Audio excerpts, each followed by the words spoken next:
Son mari a été tué et elle était en danger, mais ce chien policier K9 a refusé de la quitter. Lorsque le mari détective de Valérie est assassiné dans des circonstances suspectes, elle découvre une piste cachée de preuves révélant la corruption policière. Alors que les menaces se rapprochent, seul le fidèle chien policier K9 de son défunt mari, Tropper, se dresse entre elle et ceux qui veulent la faire taire. Avec le danger à chaque tournant, peut-elle découvrir la vérité avant qu'il ne soit trop tard? Valérie Hez était assise dans son salon calme et faiblement éclairé, tenant sa fille de 6 mois, Ayla, près de sa poitrine. Le doux bruit du ventilateur de plafond remplissait à peine le lourd silence qui s'était emparé de la maison depuis les funérailles de Marcuse. Elle s'y habituait encore, le son manquant de sa voix, le silence dans le couloir où ses pas avaient l'habitude d'être, le vide de leur lit. Peu importe le temps qui passait, la solitude ne semblait jamais s'estomper. Ayla bougea contre elle, son petit visage se plissant avant de laisser échapper un doux cri.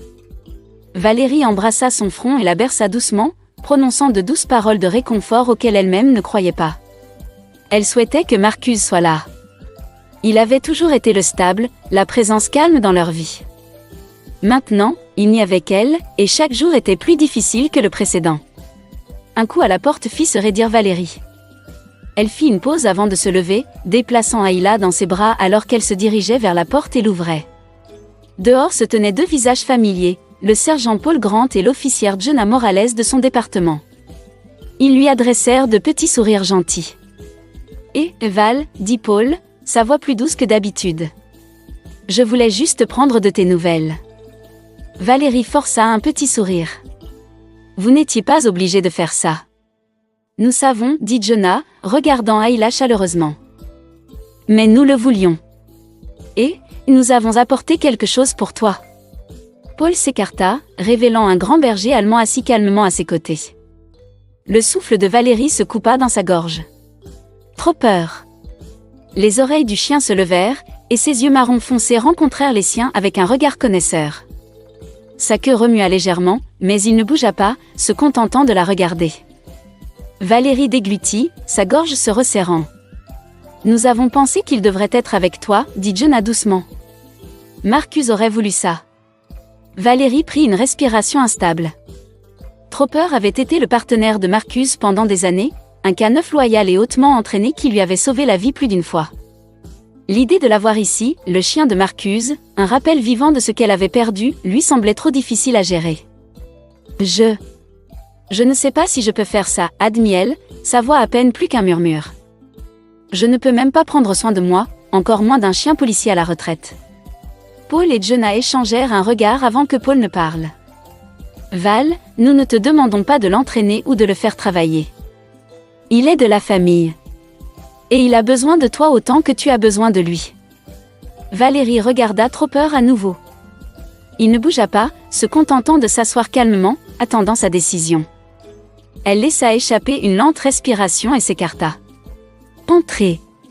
Paul donna à Tropper un ordre rapide, et le chien entra dans la maison, ses ongles tapant doucement contre le plancher de bois franc. Il renifla l'air, absorbant l'espace familier mais maintenant beaucoup plus calme. « Son équipement est dans la voiture, dit Jenna. Nous l'apporterons avant de partir. Si tu as besoin de quoi que ce soit, tu sais où nous trouver. » Valérie hocha la tête, réalisant à peine ce qu'il disait alors qu'ils allaient chercher les affaires de Tropper. Quand ils partirent, le silence se fit encore plus lourd. Tropper se tenait à quelques mètres, penchant légèrement la tête alors qu'il l'étudiait. Ayla laissa échapper un doux son de bébé, tendant sa petite main vers lui. Tropper fit un pas prudent en avant, reniflant ses doigts qui se tendaient. La poitrine de Valérie se serra alors qu'elle regardait. Tropper avait toujours été doux avec Marcuse, et maintenant, avec Ayla, il était le même, prudent, calme, vigilant. Mais Valérie n'était pas prête pour ça. Elle se détourna, posant Ayla dans son lit de bébé. « Tu peux rester, dit-elle doucement, évitant le regard de Tropper. Mais n'attends rien de moi. » Elle s'éloigna, laissant le chien debout seul dans le salon. Les jours suivants se sont mélangés en un seul. Valérie s'en tenait à sa routine et prendre soin d'Ayla, maintenir la maison en ordre, se préparer à retourner au travail. Elle évitait Tropper autant qu'elle le pouvait, ne le remarquant que lorsque cela était nécessaire. Il ne forçait jamais. Il se contentait de la regarder de loin, calme et patient. Elle savait qu'il pouvait dire que quelque chose n'allait pas. Il avait toujours été doué pour détecter les sentiments, entraîné à remarquer même les plus petits signes. Mais elle refusait de se laisser aller. Elle ne pouvait pas se le permettre. Un soir, alors qu'elle était assise sur le canapé avec Ayla posée contre elle, Tropper s'approcha. Il se déplaça lentement, prudemment, puis se coucha à côté d'elle, sa grosse tête reposant près de sa jambe. Il ne la força pas et n'essaya pas d'attirer l'attention, il resta juste là, près d'elle mais lui laissant de l'espace. Les doigts de Valérie se contractèrent. Elle voulait tendre la main, passer ses mains dans son pelage duveteux comme elle le faisait quand Marcus rentrait à la maison, Tropper toujours juste à côté de lui. Mais les souvenirs étaient trop douloureux. Tard dans la nuit, Valérie se réveilla à cause d'un bruit étrange. Elle se redressa dans son lit, écoutant attentivement. Au début, il n'y avait que le silence, mais ensuite elle l'entendit à nouveau à un doux craquement, comme une porte qui bougeait légèrement sur ses gonds. Son cœur battait la chamade alors qu'elle se tournait pour vérifier Ayla, qui dormait toujours paisiblement dans son berceau. Tropper, qui était couché au pied du lit, était déjà en alerte. Ses oreilles étaient dressées et son corps était tendu. Puis, il laissa échapper un grognement sourd. Valérie déglutit difficilement. Elle sortit du lit et se déplaça prudemment dans le couloir. La porte d'entrée était fermée, mais quelque chose semblait cloche. Elle vérifia à nouveau les serrures, puis se tourna vers l'ancien bureau de Marcus. La porte était légèrement ouverte. Elle était sûre de l'avoir fermée plus tôt. Ses doigts tremblèrent alors qu'elle atteignait la poignée de porte et ouvrait la porte.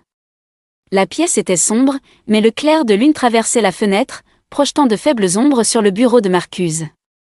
Elle hésita avant d'entrer. Son regard se posa sur la pile de dossiers que Marcus avait conservés de sa dernière enquête. Une sensation de malaise s'installa dans son estomac. Certains des papiers étaient déplacés. Avait-elle fait ça? Ou quelqu'un était-il entré ici? Avant qu'elle ne puisse réfléchir davantage, Tropper laissa échapper un autre grognement, cette fois plus profond et plus urgent. Il la dépassa, son corps raide alors qu'il reniflait l'air. Puis, il se tourna brusquement vers la fenêtre. Le souffle de Valérie se coupa dans sa gorge. Les rideaux étaient légèrement entr'ouverts. Elle se précipita vers la fenêtre et regarda à l'extérieur, son pouce en ballant. La cour était vide, du moins autant qu'elle pouvait voir. Mais la sensation de malaise ne disparut pas. Au cours des quelques nuits suivantes, les événements étranges continuèrent. Une chaise légèrement déplacée de l'endroit où elle l'avait laissée. La porte arrière déverrouillée alors qu'elle était sûre de l'avoir verrouillée. Des pas à l'extérieur alors que personne n'était là. Le comportement de Tropper changea également. Il devint agité, arpentant la maison, montant la garde près du berceau d'Ayla, aboyant sur rien. Ce n'était pas son genre d'agir ainsi à moins qu'il n'y ait une raison. Puis, au travail, quelque chose d'encore plus troublant se produisit. Un homme que Valérie n'avait jamais vu auparavant entra dans le commissariat, s'enquérant de la dernière affaire de Marcus. Il était calme, poli, mais il y avait quelque chose dans ses yeux qui la mettait mal à l'aise. Elle lui demanda son nom, mais il évita de répondre directement. Il voulait juste des informations, dit-il. Mais quand elle insista, il partit sans dire un mot de plus. Valérie essaya de se dire que ce n'était rien, qu'elle exagérait les choses. Mais au fond d'elle, elle savait que quelque chose n'allait pas. Cette nuit-là, Valérie se réveilla au bruit des aboiements du chien. Les aboiements furieux de Tropper résonnèrent dans toute la maison, aigus et incessants. Elle se redressa, son esprit encore embrumé par le sommeil, mais l'urgence dans la voix de Tropper lui fit froid dans le dos. Quelque chose n'allait pas. Elle rejeta les couvertures et se précipita dans la chambre d'Ayla. La porte était légèrement ouverte. Son souffle se coupa alors qu'elle entrait, ses yeux scrutant l'espace sombre. Son cœur s'arrêta presque lorsqu'elle vit une silhouette sombre debout près du berceau, fouillant dans les vieux dossiers de Marcus. Un intrus masqué. Avant que Valérie ne puisse réagir, Tropper se jeta. Le grognement qui sortit de sa gorge était profond et menaçant. L'intrus eut à peine le temps de se tourner avant que les mâchoires puissantes de Tropper ne se referment sur son bras. Un cri étouffé de douleur remplit la pièce alors que l'homme luttait, renversant une petite lampe dans sa tentative de se libérer. La faible lumière vacilla, projetant des ombres vives sur les murs. Les mains de Valérie tremblèrent alors qu'elle saisissait l'objet le plus proche, un livre lourd de l'étagère voisine d'Ayla.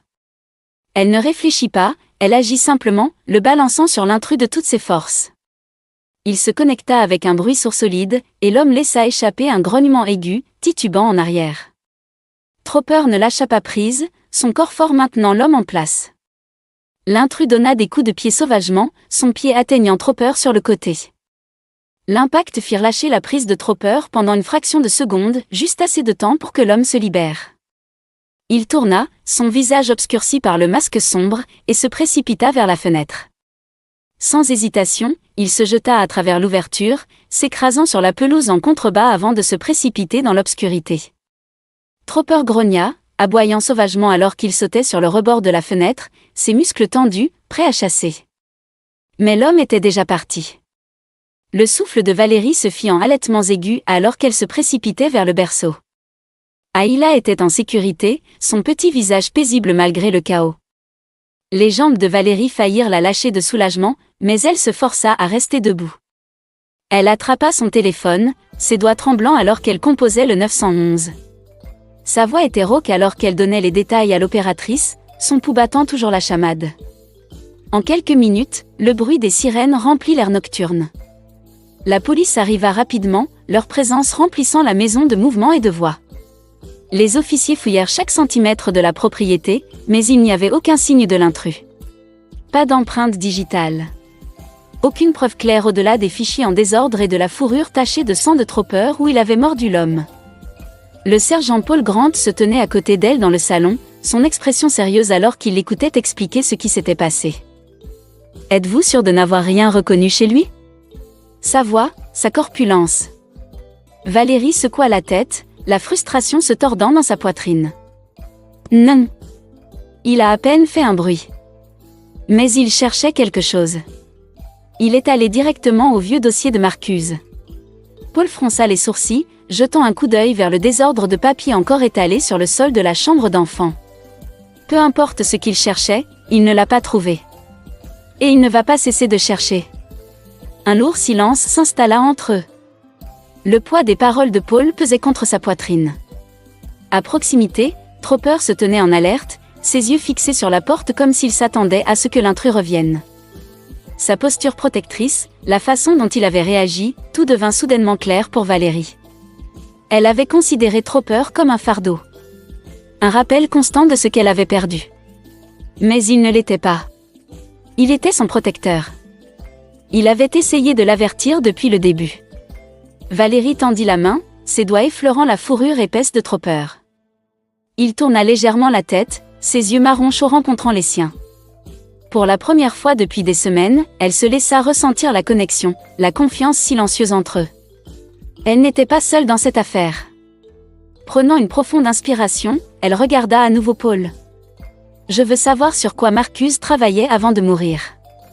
Quoi que ce soit, c'est la raison pour laquelle cet homme était ici. » Paul l'étudia pendant un moment avant de hocher la tête. « Nous allons résoudre ça. » Alors que les officiers continuaient leur fouille, Valérie s'assit à côté de Tropper, passant ses doigts dans sa fourrure. Elle avait passé tellement de temps à le repousser, se noyant dans son chagrin. Mais ce soir, il les avait sauvés. Et elle n'allait plus ignorer ça. Le lendemain matin, la lumière du soleil traversait les stores, mais Valérie le remarqua à peine. Le sommeil avait été impossible. Chaque fois qu'elle fermait les yeux, elle voyait l'intrus masqué debout au-dessus du berceau d'Ayla. Le souvenir envoya une nouvelle vague de malaise à travers elle. Elle s'assit à la table de la cuisine, les vieux dossiers de Marcuse étalés devant elle, chaque papier un fil la ramenant à un passé qu'elle ne comprenait pas pleinement.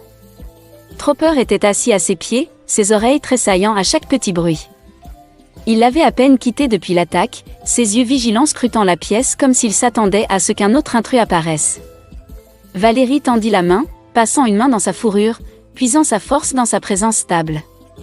Déterminée, elle tourna son attention vers les dossiers.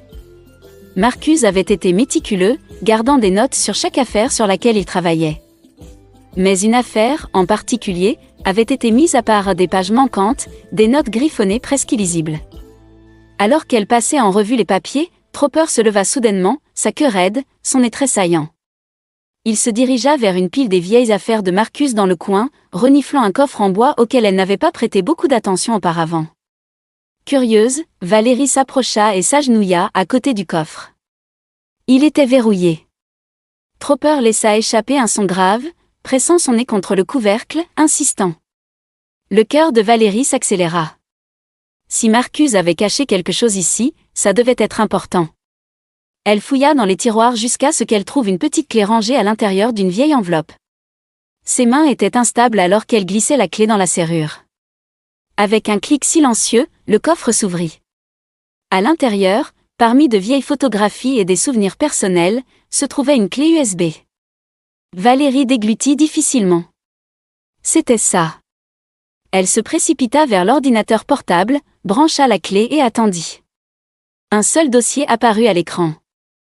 Elle cliqua pour l'ouvrir, révélant une série d'enregistrements audio, de documents numérisés et les notes manuscrites de Marcuse. Elle appuya sur lecture sur le premier enregistrement. Ceci est le détective Marcuse Reed. Date. 14 février. Dossier d'affaires non officiel. Ce que j'ai découvert jusqu'à présent suggère un modèle, mais je n'ai pas encore assez de preuves. Le lieutenant Conrad Steele est impliqué, mais j'ai besoin de plus. L'estomac de Valérie se retourna. Steele était un officier de haut rang, quelqu'un avec qui Marcuse avait travaillé. Quelqu'un en qui elle avait confiance. Elle ouvrit un autre fichier, lisant à voix haute les notes de Marcuse. Steele a couvert des crimes, se débarrassant des preuves, réduisant au silence les témoins. Il y a des pots de vin. Des menaces. Il est profondément impliqué. Une crainte froide s'installa en elle. Ce n'était pas n'importe quelle affaire. C'était quelque chose que Marcuse avait enquêté en secret, quelque chose d'assez dangereux pour le faire tuer. Elle cliqua sur un autre fichier audio. La voix de Marcuse était plus basse, urgente. Je me rapproche trop. Si quelque chose m'arrive, cette clé a tout. Val, si tu trouves ça, ne fais confiance à personne. Surtout pas à Steele. Son souffle se coupa dans sa gorge. Marcuse avait su. Il avait vu ça venir. Des larmes brûlèrent au coin de ses yeux, mais elle les chassa. Il n'y avait pas de temps pour le chagrin. Il ne s'agissait plus seulement de Marcuse. Il s'agissait d'Ayla. De la garder en sécurité.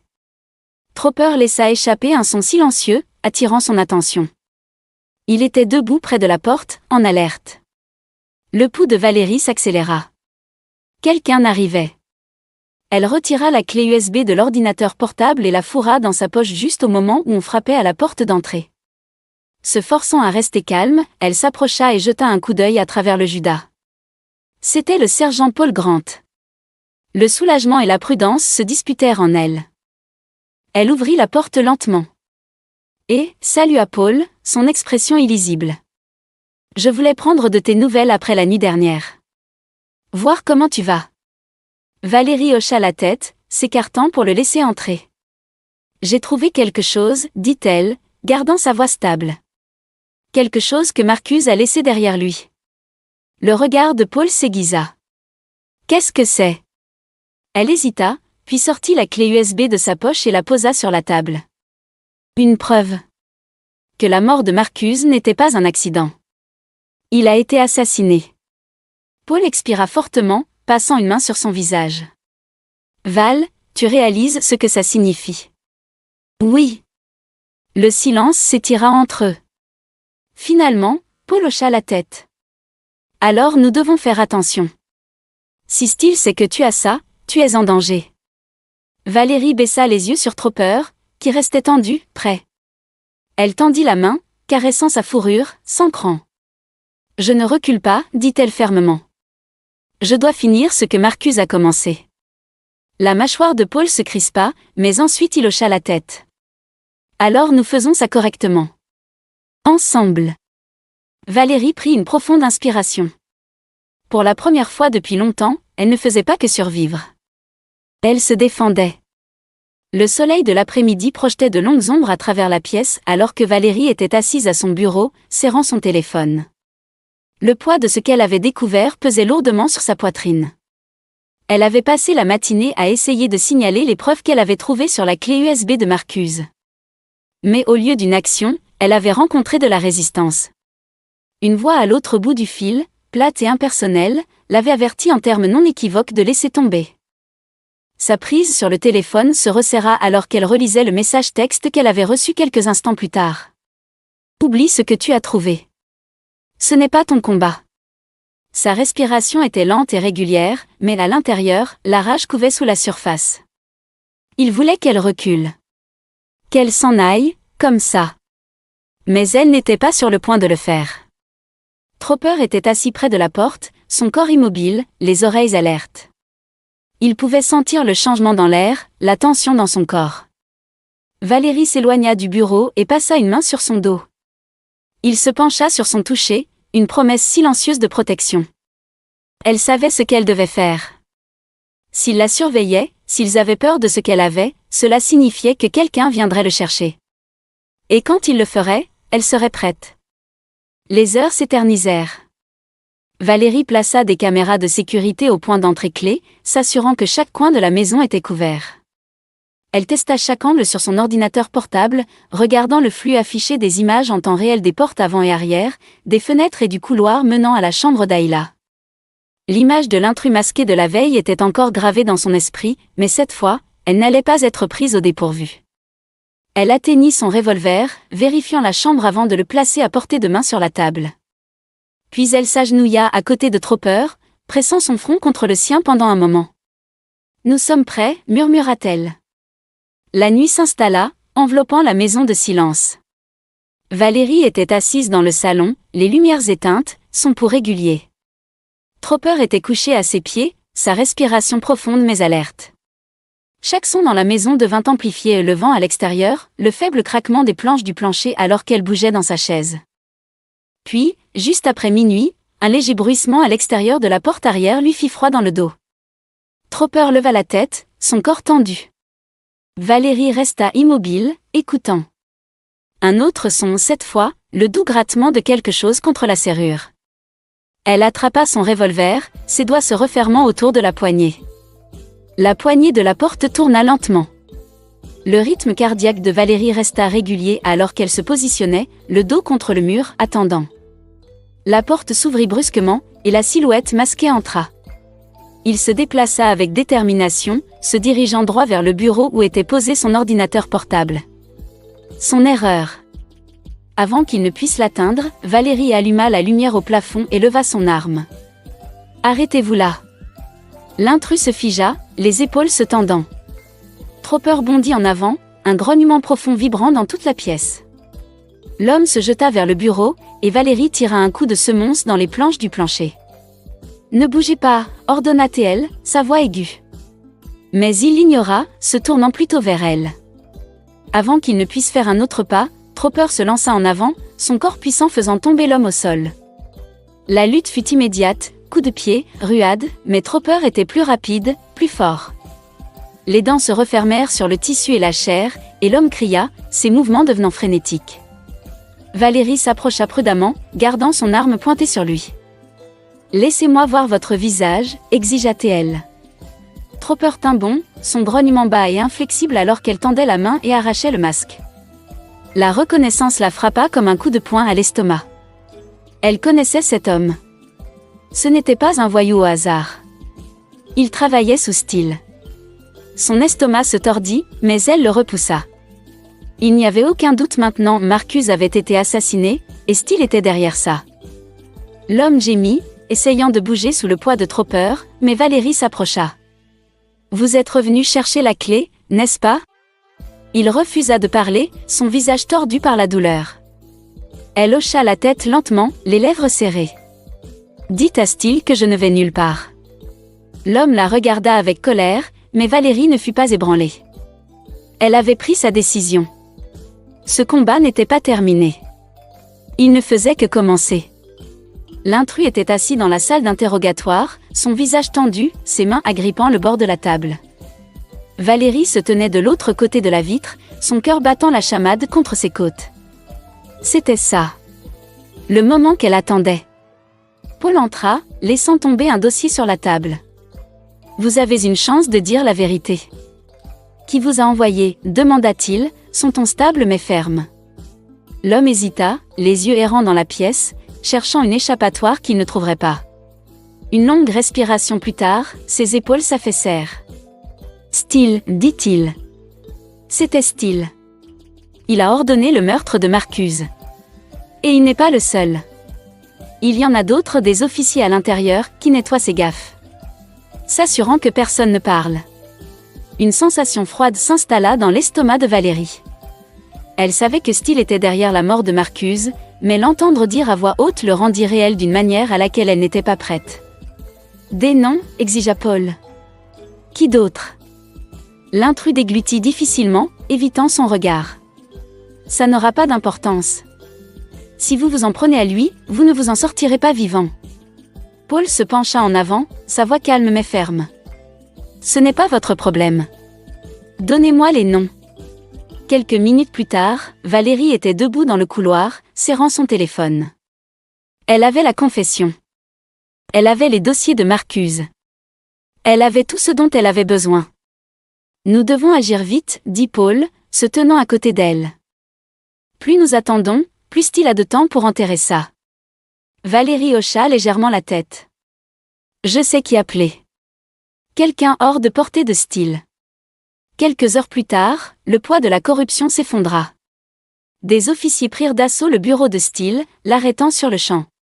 Ses yeux se fixèrent sur Valérie alors qu'il l'emmenait, son arrogance habituelle se transformant en quelque chose de plus sombre. « Vous pensez que ça se termine avec moi ?» dit-il. « Vous n'avez aucune idée de ce que vous avez commencé. » Elle rencontra son regard, inflexible. « Vous non plus. » Avec Steele derrière les barreaux et son réseau d'officiers exposés, Valérie s'autorisa enfin à respirer. La justice avait été rendue. Le combat de Marcuse n'avait pas été vain. Ce soir-là, elle était assise sur le porche, Ayla endormie à l'intérieur, l'air nocturne vif contre sa peau. Tropper était couché à côté d'elle, sa présence stable et sûre. Elle tendit la main, passant ses doigts dans sa fourrure. « Tu ne l'as jamais quitté, » murmura-t-elle. « Et tu ne m'as jamais quitté non plus. » Tropper leva la tête, ses yeux profonds remplis de quelque chose qu'elle ne pouvait pas tout à fait nommer. Loyauté. Compréhension.